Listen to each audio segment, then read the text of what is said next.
takutnya kalian misalnya dari kehadiran Bu, misalnya sakit untuk mengurangi nilai seperti itu ya.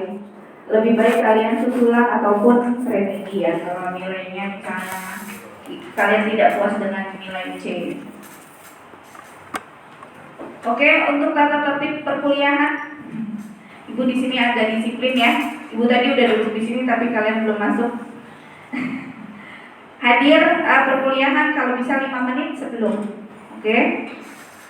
Kemudian keterlambatan lebih dari 15 menit Ibu tidak mengizinkan kalian untuk presensi. Ya. Mohon maaf. Kemudian berpenampilan sopan, maksudnya tidak boleh pakai kaos oblong ya. Kalau mau pakai kaos oblong biasanya cowok nih pakai ini lagi ya, boleh gitu, pakai kemeja lagi gitu ya. Kemudian tidak ada susulan untuk pengumpulan tugas dan kuis. Biasanya di waskita itu ada waktunya, kalian harus lihat detail kapan waktunya dalam pengumpulan tugas ataupun kuis ya. Oke, kita ke materi. Apa sih akuntansi itu? Akuntansi itu sebenarnya seni ya. Jadi bukan yang bukan nilai pasti, maksudnya kayak matematika 1 tambah 1 itu 2 gitu ya. Tapi kalau akuntansi itu masih bisa ya, kalau menurut kalian, kalau orang keuangan itu terkadang bisa merubah jumlah keuangan atau nominalnya ya gitu ya. Tapi kan harus sesuai dengan bukti ya. Tidak serta-merta membuat sebuah laporan keuangan itu tidak ada buktinya atau bukti transaksinya. Jadi akuntansi itu merupakan suatu proses mencatat, mengklasifikasikan, meringkas, mengolah, dan menyajikan data dari mulai transaksi serta peristiwa yang berhubungan dengan keuangan sampai terbentuknya laporan keuangan. Sebenarnya laporan keuangan itu untuk apa sih gitu ya? Laporan keuangan itu digunakan untuk pengambilan keputusan. Contohnya apa kalau untuk kehidupan sehari-hari? Ada yang bisa jawab? Kalian pakai perbankan kan? Pakai? Misalnya kalian dapat transfer nih dari orang tua gitu ya. Itu sebuah laporan keuangan loh itu. Notifnya muncul di SMS gitu kan. Terus kalian memanage untuk apa? Bayar kos, bayar listrik. Itu sudah termasuk kegiatan akuntansi di dalam kehidupan sehari-hari. Untuk pengambilan keputusan. Pengambilan keputusan misalnya hari ini saya mau makan ini, tapi uang saya tinggal segini gitu ya. Gitu ya. Tapi saya pengen nih, itu sebuah keputusan dari peristiwa keuangan gitu. Itu ya. Jadi akuntansi itu sebenarnya seni. Jadinya kalian bisa memanage keuangan kalau udah tanggal tua biasanya. Dikirimnya tanggal tua apa tanggal muda? Kirim uang ya. Tanggal tua. Ada yang orang tuanya bisa mengirim tanggal pertengahan, kadang ada yang awal bulan gitu ya. Oke. Tujuan utama dari akuntansi itu yaitu menyajikan informasi ekonomi. Dan sebenarnya tugas yang menyajikan laporan keuangan itu sebenarnya kalian. Pada saat di web laporan keuangan yang ada di misalnya Bursa Efek Indonesia itu bukan orang keuangan ya yang publikasi, tapi orang sistem informasi, orang komputer ya yang bisa menyajikan itu. Dari suatu kesatuan ekonomi kepada pihak yang berkepentingan. Nanti Ibu jelaskan siapa aja sih yang berkepentingan dalam laporan keuangan tersebut. Lanjut. Nah, di dalam kesatuan ekonomi atau informasi ekonomi itu ada namanya laporan keuangan. Jadi indikator dari laporan keuangan itu ada 5. Yang pertama itu laporan laba rugi. Laporan laba rugi itu untuk melihat sebuah perusahaan itu laba atau rugi atau memiliki keuntungan atau rugi gitu. Jadi dari situ si perusahaan bisa melihat bahwa perusahaan itu baik atau tidak gitu ya. Oh, misalnya bulan ini rugi gitu ya, berarti kan sudah kelihatan di situ rugi. Atau dari bulan sebelumnya atau histori keuangan sebelumnya, tadinya labanya misalnya 1 juta, kemudian menurun jadi 500.000, itu bisa dilihat. Jadi kalau keuangan itu bisa membandingkan histori yang sebelumnya. Kembali lagi, seorang manajer di dalam perusahaan itu semua menjadi acuan untuk mengambil keputusan, ya. Oke, indikator selanjutnya yaitu laporan perubahan ekuitas. Siapa yang tahu ekuitas itu apa? Modal. Siapa tuh yang jawab? Oke. Nanti untuk awal sebelum ada linknya yang ibu berikan, seperti itu ya, itu termasuk keaktifan ya, menjawab gitu. Tahu ya. Ekuitas itu modal, nanti WA ibu nama dan linknya. Oke. Laporan perubahan ekuitas itu dibuat untuk melihat bagaimana kita awal misalnya mau membuat sebuah usaha, kita memiliki sebuah modal misalnya 10 juta, ya. Kita mau misalnya dagang apa? Enaknya dagang apa? Pulsa misalnya, gitu ya. Kalian misalnya jualan pulsa, punya uang 10 juta untuk deposit ya. Kemudian sudah nih berjalan operasionalnya, ada yang beli gitu ya. Setelah itu dilihat laba atau rugi gitu ya. Dilihat setelah laba atau rugi. Kemudian ada namanya laporan perubahan ekuitas. Jadi dari modal yang kita miliki awal tadi 10 juta, apakah berubah? Gitu ya. Jadi dari laporan laba rugi, kalau memang untung berarti berubah. Misalnya dalam 1 bulan kita mendapatkan keuntungan 500.000, berarti modal kita yang awalnya 10 juta menjadi 10 juta 500. Gitu ya. Itu. Lanjutnya adalah laporan posisi keuangan. Jadi laporan posisi keuangan itu sebenarnya harus balance. Jadi antara harta atau aset ya, sama modal dan hutang. Jadi itu harus balance. Jadi itu kalau misalnya, jadi pengerjaannya itu memang harus ada laporan laba rugi dulu, kemudian laporan perubahan ekuitas, baru bisa membuat sebuah laporan posisi keuangan. Nanti endingnya, sebenarnya ending mata kuliah ini, kalian akan membuat sebuah laporan keuangan ini, gitu ya. Kemudian yang keempat ada laporan arus kas. Arus kas ini hanya mencatat uang yang masuk dan uang yang keluar. Jadi memisahkan ya. Kas itu uang masuk dan keluar, itu saja yang dicatat.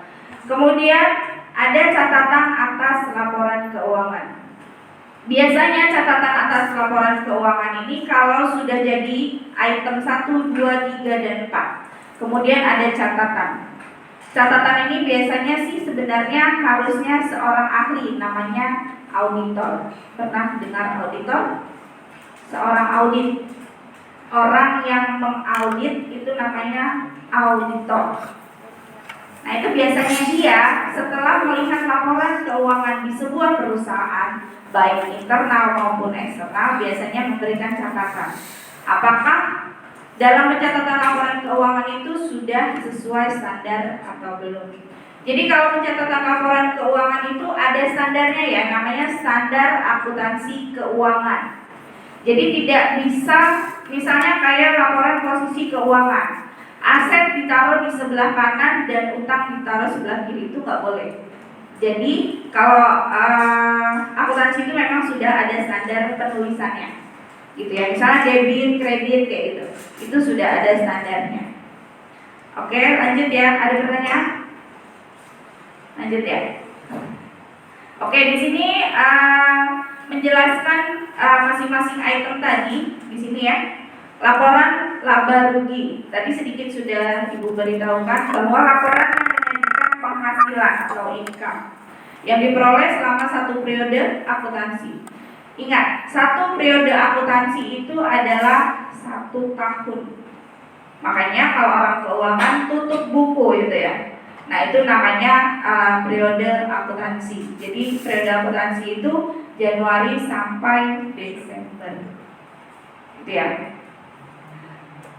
Tadi sudah dijelaskan. Jadi di dalam laporan laba rugi itu itemnya cuma ada 2. yaitu penghasilan dan beban.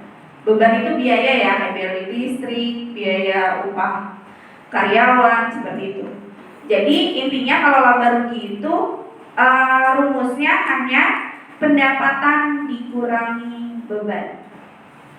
Baru kita bisa mengetahui usaha yang kita lakukan itu laba atau rugi, gitu. Kemudian tadi ada laporan perubahan ekuitas, sudah sedikit Ibu berikan tadi ya, yang menyajikan perubahan ekuitas selama 1 periode akuntansi. Jadi 1 tahun perubahan modalnya. Itu boleh juga kita bisa lihat per bulan, itu juga boleh. Oke, lanjut. Laporan posisi keuangan yang menyajikan posisi aset, kewajiban itu hutang ya. Kewajiban itu hutang. Dan ekuitas pada saat tanggal tertentu akhir periode laporan. Ini perubahan tadi sudah sedikit Ibu sampaikan ya. Kemudian laporan arus kas, laporan yang menyajikan ringkasan dari penerimaan kas dan pengeluaran. Tadi yang kata Ibu hanya mencatat pengeluaran dan pemasukan.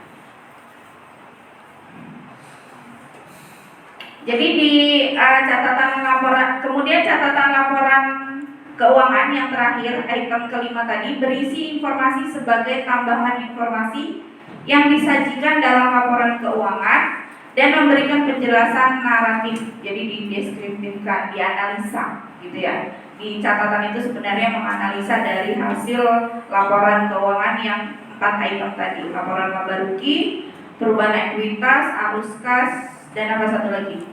Udah lupa.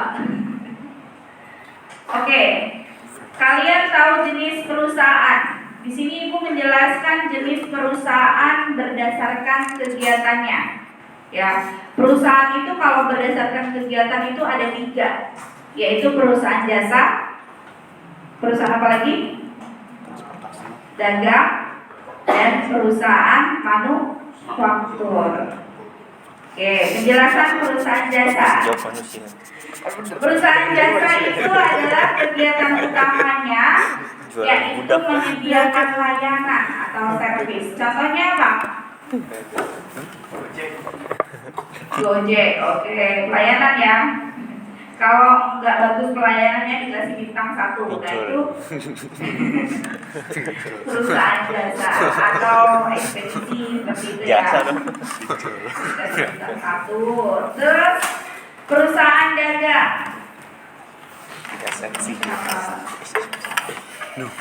Jadi ada 3 ini jenis perusahaan yang berdasarkan kegiatannya ya. Sebenarnya jenis perusahaan itu banyak.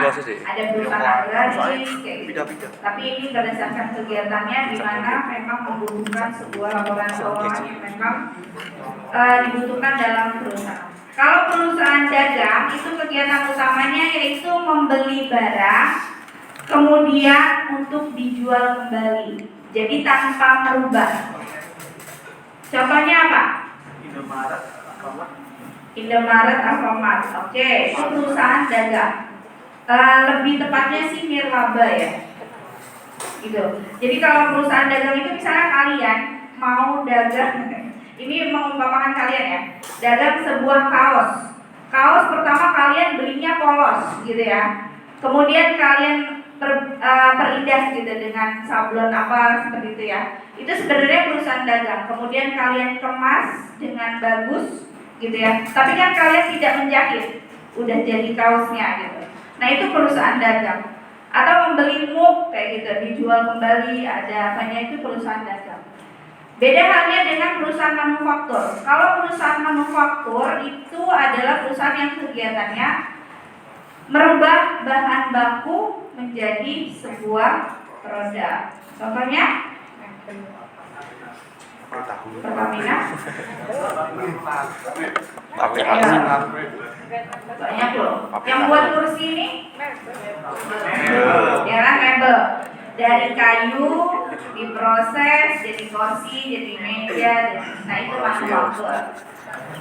Ya jelas tentang perusahaan. Oke. Ada pertanyaan? Yang di belakang nggak ngantuk kan, masih jam 7 ya. Oke, lanjut. Nah ini beberapa contoh ya jenis perusahaan jasa. Nama perusahaan di sini ada Uber atau taksi, tadi ya sama dengan Gojek. Jasanya transportasi, Indosat atau Telkomsel gitu ya, itu telekomunikasinya yang dikasih jenis jasanya. Kemudian ada Wijaya Karya itu, atau apa? Kalau konstruksi apalagi PP itu ya. Kemudian apa? Waskita. Waskita. Padahal kita ada waskita ya. Itu jasa ya. Ini adalah contoh perusahaan jasa. Kemudian ada contoh perusahaan dagang nih. Terbilang traktor di sana. Ada peralatan rumah tangga seperti ya kayak tadi, kemudian pakaian, kemudian pembuatan penjualan alat berat yang kita nggak buat gitu ya, kemudian tinggal dijual aja. Kalau manufaktur nih kayak pembuatan semen gitu ya, semen, plastik dan kemasan, kaca, itu contohnya saja. Oke, di sini kemudian bentuk entitasnya. Tadi perusahaan ya. Jadi perusahaan itu ada yang ada PT, ada CV, ada firma. Jadi bentuk perusahaan itu atau bentuk usaha itu ada perseorangan.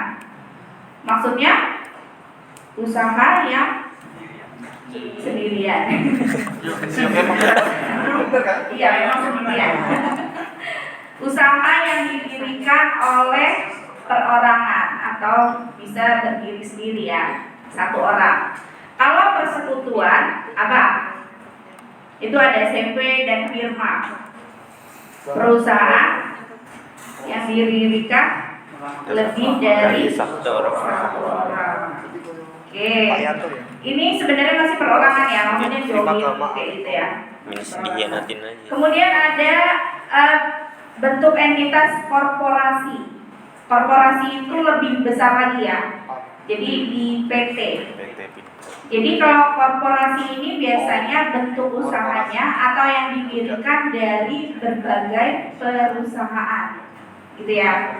Jadi perusahaan ini bekerja sama, misalnya garment bekerja sama yang produksi benang kayak gitu. Nah itu bisa menjadi sebuah PT. Oke, kemudian ada koperasi. Kalau koperasi apa? Usaha yang kekeluargaan ya. Ya, jadi kalau koperasi itu koperasi yang didirikan biasanya dari beberapa orang ya, memang harus ada pengurusnya, tidak boleh sendiri. Tapi untuk kembali lagi ke kita gitu ya, pengolahannya atau keuntungannya dibagi, ada SHU seperti itu ya. Nah itu, ada pertanyaan? Nggak ada. Lanjut, ini pusing lagi nih ya. Di sini ada. Kebaca nggak kalian? Kebaca. Ada siklus kegiatan perusahaan. Jadi ada pemilik di atas, kemudian ada kreditur. Siapa kreditur? Pemberi. Bukan yang ini ya, debt collector ya. Investor. Investor. Pemberi pinjaman. Orang yang meminjam uang gitu ya.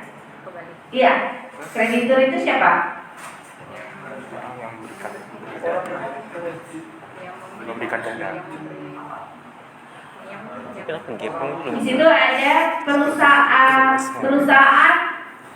perusahaan memperoleh uang tunai, kemudian perusahaan membagi laba kepada pemilik dan kreditur. Kreditur itu orang yang memiliki uang ya, atau biasanya perbankan. Kalau kreditur itu yang meminjamkan uang.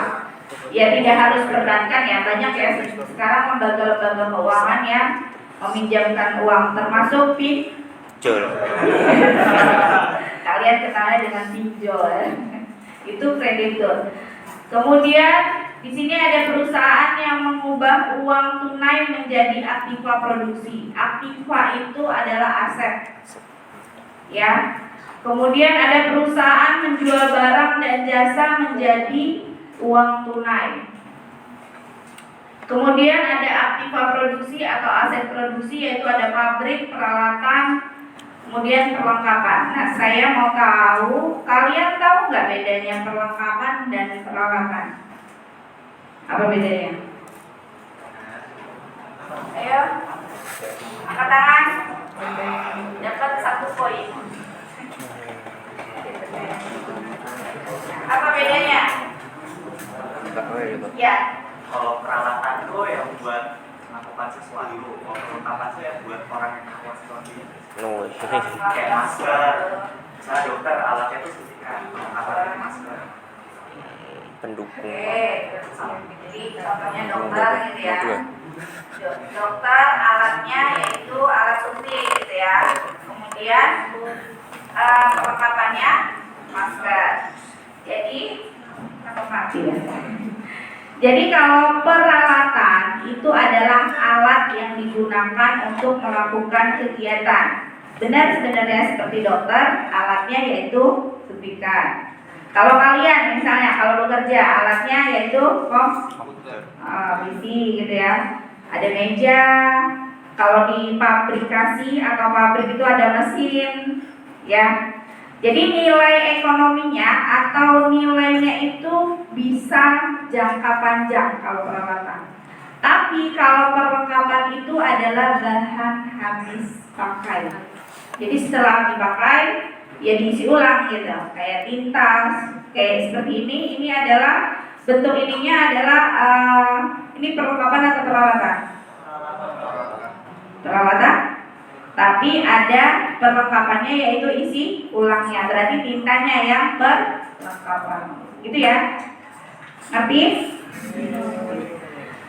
Kemudian ada barang dan jasa. Ini sih cuma siklus kegiatan perusahaannya. Kemudian ada perusahaan yang menghasilkan barang dan jasa, yaitu hasilnya ada bahan baku, ada aset produksi dan tenaga kerja. Lanjut. Nah, di sini ada pihak yang berkepentingan. Maksudnya siapa sih yang menggunakan laporan keuangan tersebut, gitu ya?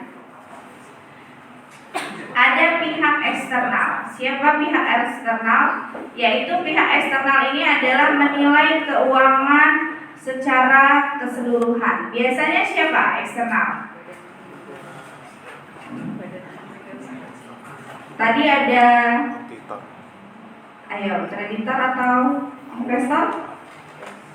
Investor itu eksternal atau eksternal? Nah, investor ya. Kalian nih sebagai, kalau kalian mau invest ya, mau invest di sebuah perusahaan, itu yang kalian harus ketahui pertama adalah laporan keuangannya.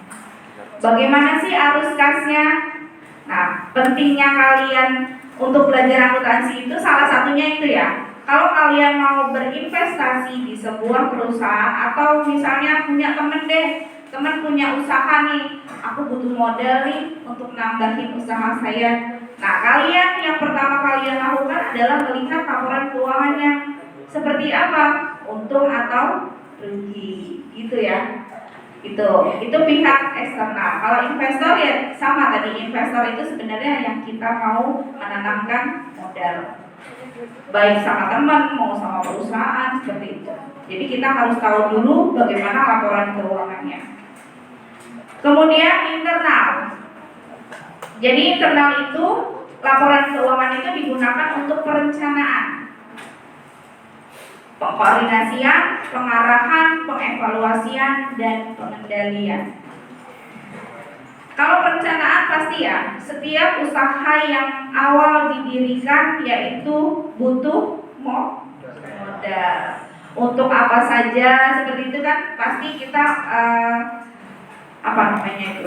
kalau mengklasifikasikan kebutuhannya apa saja pasti kita harus punya modal dulu gitu ya. Itu bisa dijadikan laporan keuangan. Bisa aja kita lihat laporan rekening koran misalnya.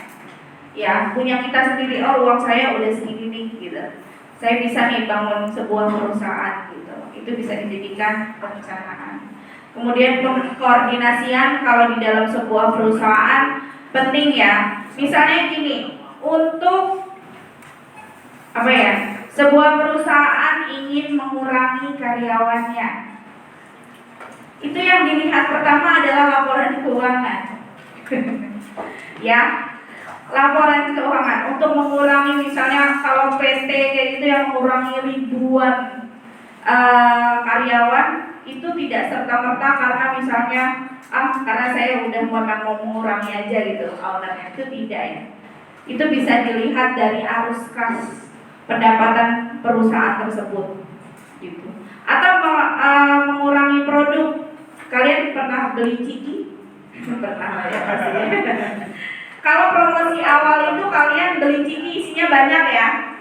Ya nggak? Kalau sekarang ada yang dikit gitu ya, yang dikit isinya. Nah itu juga untuk mengambil keputusan itu, si seorang manajer, misalnya manajer produksi, mau manajer keuangan, itu pasti akan melihat laporan keuangan.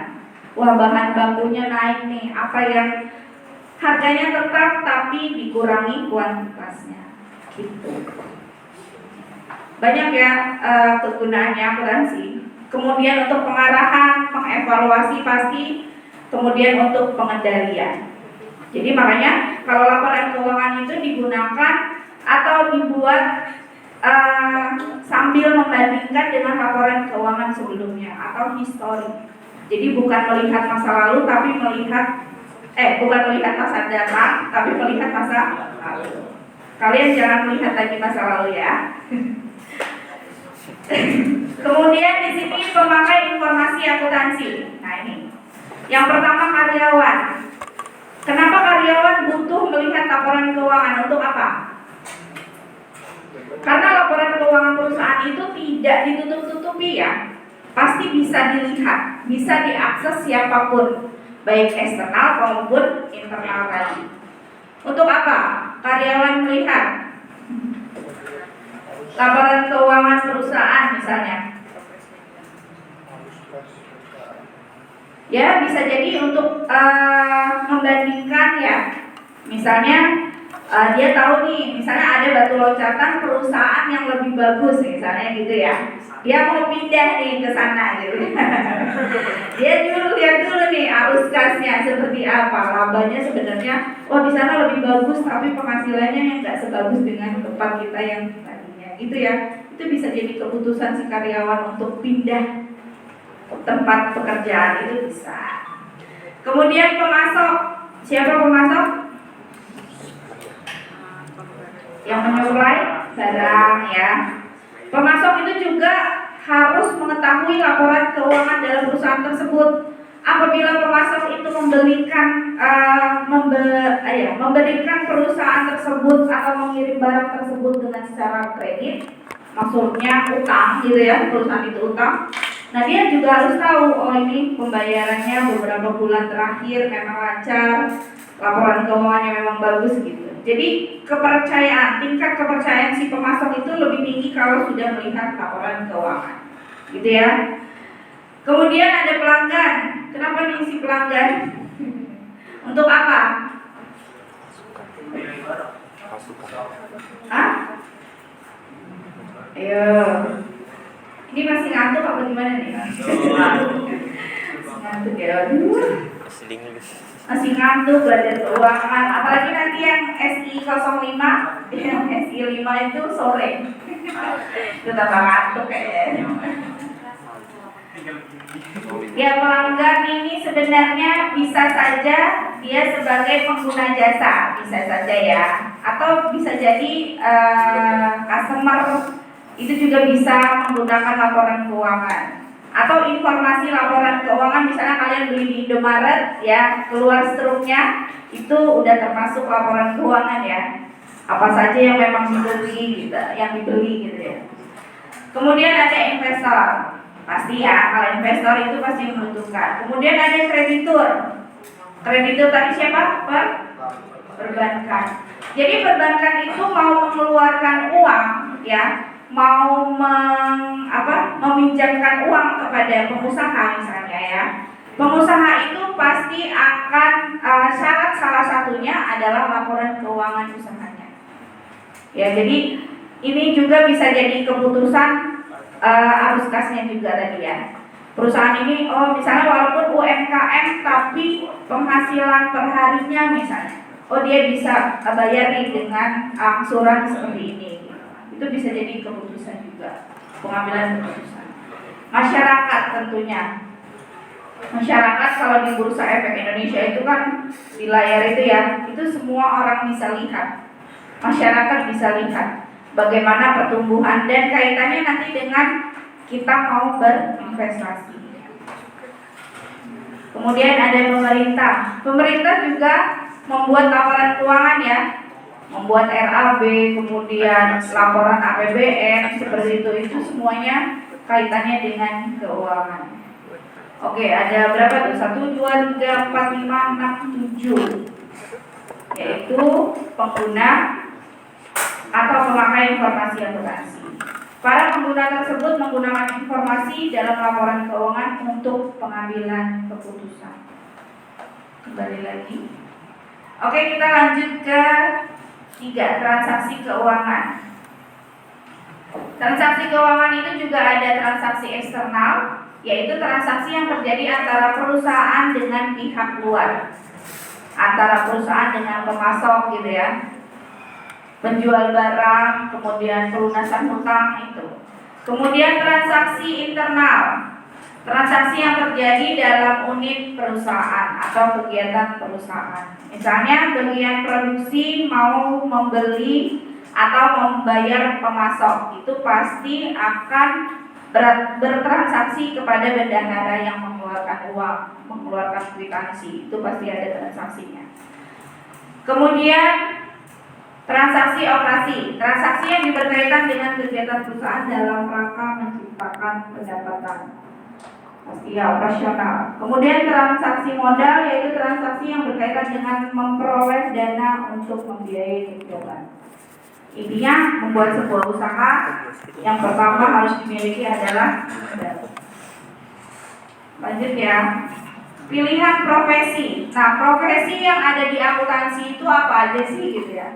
Jadi bukan hanya dosen ya. Ada namanya akuntan publik. Pernah dengar? Enggak. Koruptor. Oke, akuntan publik itu adalah sebenarnya dia bisa berbentuk perusahaan firma ya, tapi bentuknya konsultan. Biasanya kantor akuntan publik, kalau kalian bisa menemukan biasanya di rekrut ini banyak kok. Kantor akuntan publik itu adalah jasa yang diberikan biasanya perusahaan baru misalnya. Perusahaan baru dia belum bisa membuat laporan keuangan, itu bisa datang ke kantor akuntan publik. Saya minta tolong dibuatkan laporan keuangan. Bayarannya dengan fee pasti ya, maksudnya dibayar gitu. Di akuntan publik itu bayar. Atau mau laporan pajak, itu juga bisa. Akuntan publik itu juga bisa memberikan konsultasi pajak, walaupun bisa ke kantor pajak ya. Kemudian ada akuntan manajemen. Kalau akuntan manajemen itu dia seorang akuntan yang berada di dalam perusahaan. Ya, accounting di dalam perusahaan. Kemudian ada auditor pemerintah. Jadi pemerintah juga membutuhkan seorang akuntan ya untuk mengaudit atau memeriksa laporan keuangan pemerintah tersebut. Apalagi pemerintah ya, takutnya kena korupsi seperti itu ya. Itu memang harus ada seorang akuntan yang memang bisa biar nggak kena korupsi gitu intinya. Jadi si auditor itu sebenarnya mengendalikan apabila misalnya pembelanjaan buktinya harus ada seperti itu. Jadi itu lebih teliti ya si auditor. Kemudian ada konsultan pajak tadi, sama aja biasanya konsultan pajak itu juga ada di akuntan publik. Kemudian internal auditor itu biasanya ada di dalam perusahaan, di internal. Kemudian ada akuntan pendidik, itu saya ya. Guru, dosen itu akuntan pendidik. Oke, ada pengusaha pastinya ya. Seorang akuntan bisa jadi pengusaha dan lain-lain. Kemudian di sini ada beberapa sertifikasi nasionalnya untuk seorang akuntan. Banyak tuh. Ada akuntan publik itu biasanya kalau misalnya kayak ibu nih SE, MM, kemudian CPA ya. CPA itu akuntan publik. Berarti ibu bisa mengaudit sebuah perusahaan. Walaupun ibu seorang pendidik, itu bisa. Kemudian ada akuntansi manajemen, ada KIA internal gitu ya. Jadi di sini banyak sertifikasinya. Kalian bisa baca aja ya. Lanjut, manfaat akuntansi. Kehidupan sehari-hari ya, rumah tangga tadi udah ibu jelaskan ya, kegiatan masyarakat, usaha perorangan. Kalau perusahaan itu pasti tujuannya atau manfaatnya yaitu membuat sebuah laporan keuangan. Kalau sebuah usaha tidak ada laporan keuangannya tidak akan bisa berjalan. Ya, kalian punya komputer, punya misalnya internet aja, kalian punya komputernya aja, tapi kalian tidak punya catatan siapa yang datang gitu ya, misalnya warnet gitu ya, siapa yang datang, bayar berapa, itu kan pasti akan tutup lama-lama. Uangnya udah untuk jajan, untuk gitu ya, untuk yang lain-lain. Kalau tidak ada termanage ya keuangannya. Kemudian yang terakhir nih, kegiatan akuntansi. Kegiatan akuntansi yang pertama yaitu mengidentifikasi dan pengukuran data relevan atau memang akurat ya, sesuai dengan bukti transaksi. Bukti transaksi itu apa? Berbentuk apa biasanya? Bukan transaksi narkoba ya. Nota, kwitansi itu ya.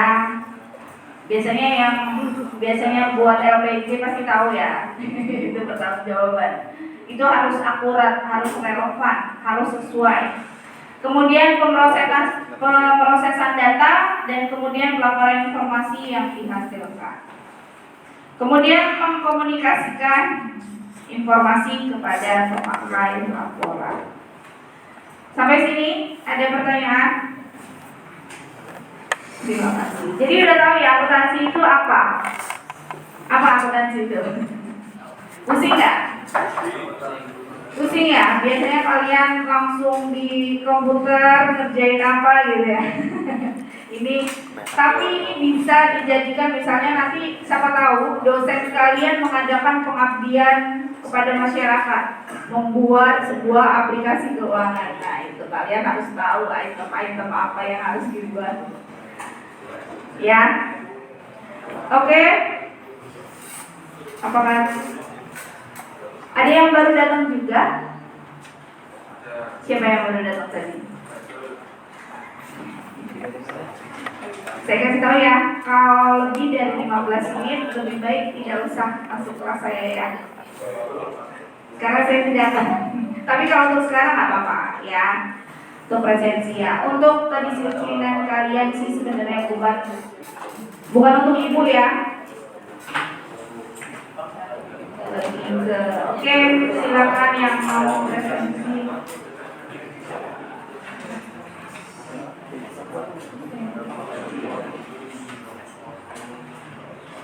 Kalau manual silakan ke depan.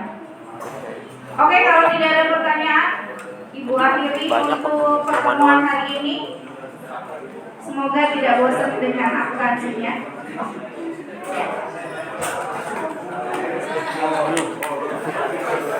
Assalamualaikum warahmatullahi wabarakatuh.